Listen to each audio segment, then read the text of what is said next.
Out of all the tech products that I use, there's one that I bought and I didn't really use a lot at first, but once I started using it, I really started using it. And that would just happen to be I still want to say Zhiyun, but I think it's pronounced the Zhiyun Molus B500. Trust me, I know it looks like I haven't unboxed this thing yet, but this is literally the case that it comes in this damn cardboard box. One of the things I hate about it, but we'll get into that later. Let's talk about what I like about this light first and foremost. Actually, no, we're gonna talk about what I hate about it first, actually, so we can end on a good note. Yeah, it literally comes in a cardboard box. I know I've seen some people online saying that they bought like secondary cases and things like that, but I'm just not trying to spend any more money than I already had to spend. So for me, I'm carrying that thing and it shoots like this, looking crazy to clients because like they're just looking at all this nice, expensive gear from this premier professional that they just paid all this money for, and then he's walking in with a damn cardboard box. Like, that's just one thing that I really hate about this, and then also just the fact that like I can't roll this in like I roll the rest of my gear. I literally have to carry this, but again, just quality of life things. I'm not hating. Those are first world problems, I guess, right? Second thing I hate about this light, this is what it looks like, by the way. Just nice, simple light source. See, it's very open with all these fans. Is the fact that it's open with all these fans. Like, I feel like if one drop of water gets in this, it's cooked. And I understand why that is, that it has to be like this, and we're gonna get into that later because that ties into a pro. But I'm just like, oh man, I wish they would have put like something like right here, just in case something happens, or I have a shoot where I need a really powerful light source outdoors, so I have to use this, and it just be scaring me with all these openings. And I feel like a lot of the other lights that I've seen didn't have quite this many openings, if they did. But once again, I understand why, so that's not really a con. That's just a little thing that's kind of scares me a little bit. And the last thing I want to talk about that I really don't like about this, I've seen everyone talk about this online, is just the fact that this thing is like pretty loud. Now, thankfully, I'm using like a separate mic system. Whoever the talent is usually mic'd up to the point where it's not picking up the sound from this. But yeah, when you kick that light up and on, you can definitely hear it. So if it's something that's super sound sensitive, this might not work for you. But none of the cons are enough to make me like not like this light, okay? That's all things I can definitely deal with. Like I said, it's not that loud. The box, yeah, it kind of sucks, but so what? I think this thing's great. I think this thing is great. The number one reason I got this, the biggest pro to me. How do you power this light, you may ask? With the light and with the cord. Literally, this is it. You plug the cord into here, the power cord, and you plug it into the wall, and it turns on. Now, you may be looking at me like, isn't that how you power anything?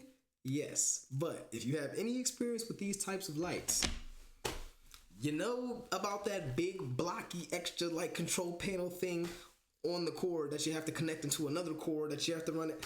It's too much. It's just a lot going on. It's really not that much going on, but I always in my head was just like, what if they made a light that just plugs straight from the light into the wall? One simple regular power cord. So quite naturally, as soon as I found out that was this, I was all over that. I was on it, and it has literally been so nice and convenient. A lot of the times, if I have someone doing this work for me, they get really confused about how to hook up the lights, especially if they're a little newer. They're like, and it just takes forever. With this, I don't have to tell them how to do it. I don't. As long as they know how to put this on a C-stand, this is nothing. This is like plugging up a PlayStation into the wall. Probably more simple than that. So, yeah, anyone can do that. That has made everything so much easier, so much more just stress-free when having to worry about someone else setting up for me or setting up with me. It's made the workflow faster, more convenient. I just love it. Okay, I love it. Second thing I really like about this is the portability. I know you've seen me just swing it around like it's nothing, but yeah, for a 500 watt light, this is decently sized. I was expecting it to be a little bit bigger, a little bit heftier, but once I got it in hand, I'm like, oh, that's not bad at all. So good option for you if portability is a concern. Next, y'all know I don't like to really get into specs, but as I already previously mentioned, it's 500 watts and it's bi-colored, so you have that flexibility to get this thing up to a nice brightness, as well as everything from 2700 Kelvin to 6500 Kelvin. So, yeah, again, y'all know I don't like specs or anything like that, so moving on from that. I don't think it came with this. I'm pretty sure I had to buy this separately, but It also has a little controller, which again, I'm pretty sure I bought separately. But for example, if your light is very, very high up, you don't want to pull it all the way down to adjust the brightness or the color temperature. It actually has this little controller. So this will be dangling down so you can control your light from down here. I know I talked about previously not having the little control box on the light. Again, it's just big, bulky, and it makes the whole plug-in and setup process more difficult. But this is just nice and simple. You just plug this little USB-C cord in. Yep, plug this little USB-C cord into the side of the light, and this little tiny little thing hangs down and you can control it. Which actually just reminded me of another con. You can't turn the light off from this control panel. Why? Just why? That kind of sucks. But to counteract that, what I'll just do is I'll literally turn it all the way to 0 to where it's not pushing out any light. But still, in my head, I'm like, the light is still on though. But I mean, that's not that big of a deal, nothing crazy. Now, like I previously mentioned, I understand why it has so many holes in it. You have to think about the control box. A lot of the heat is coming from that. And from my understanding, pretty much everything is all pushed up into here. Therefore, that's making this really hot. So there has to be a lot of fans in there, which you can see, a lot of ventilation, a lot of heat dissipation.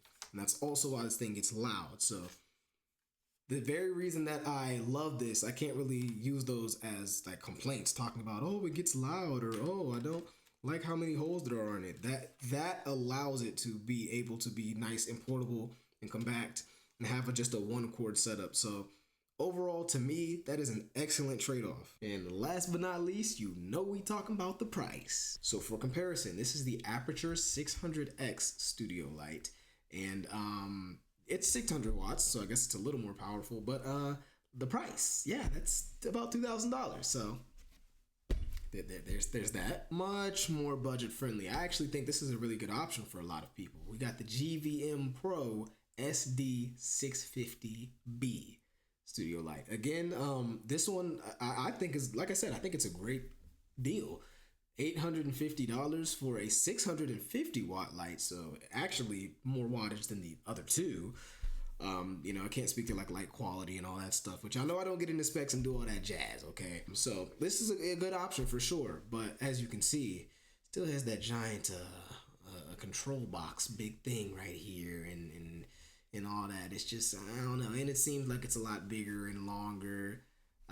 It does come with a nicer case, but yeah, ultimately it just has that giant blocky, like it just comes with more. So for me, it just didn't work. And then last but not least, the good old Zhiyun Molus B500, whatever, the damn light I just got done talking about for the past however many minutes. So we got a $720. That, to me, for a light this strong, is more than worth it.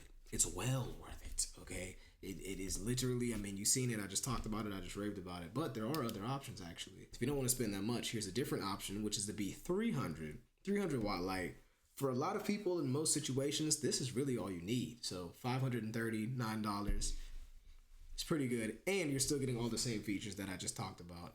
I don't know price comparison, how this matches up against the competitors at this wattage range, because I haven't done that research, but again, if you want all the benefits of just having a nice portable light, having a light that's just one plug, easy to set up, this is it for you. And that's what I got. If you want to get this, first link in the description. Ouch, that hurt. Obviously, an affiliate link. It helps out the channel tremendously. If you're going to purchase it through that link, please. Let me know what you think, and definitely subscribe for more tech truth. Check out that video too. It's pretty interesting. See you in the next one. Peace.